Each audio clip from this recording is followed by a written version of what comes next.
Janasena party Tirupati నియోజకవర్గ incharge Kiran రాయలపై వస్తున్న ఆరోపణల నేపథ్యంలో ఆ పార్టీ అధినేత పవన్ కళ్యాణ్ కీలక నిర్ణయం అయితే తీసుకున్నారు.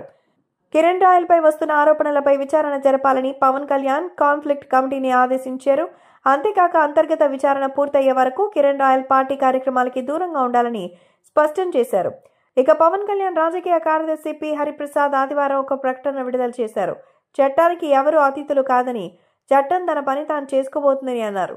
సమాజానికి ప్రయోజనం లేని విషయాలను పక్కన పెట్టి ప్రజల్ని ఉపయోగపడేటువంటి అంశాలపై దృష్టి సారించాలని పార్టీ నాయకులు, కార్యకర్తలకు పవన్ కళ్యాణ్ సూచించినట్టుగా తెలుస్తోంది.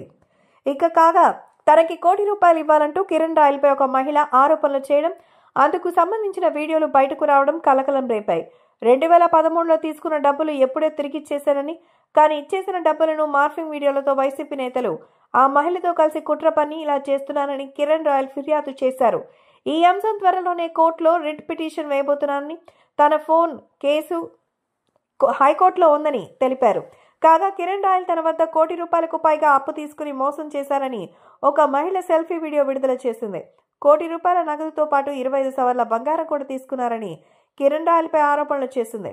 ఆ మొత్తం తిరిగి ఇవ్వాలని అడుగుతుంటే బెదిరిస్తున్నారని, తనకు చావేశారని సదరు మహిళ సెల్ఫీ వీడియోలో అయితే పేర్కొంది. ఈ వీడియోలో నెట్టింట్లో వైరల్ కావడంతో పాటు కిరణ్ రాయల్ కు సంబంధించి ఒక ఆడియో, వీడియో లీక్ కావడం కలకలం రేపుతోంది.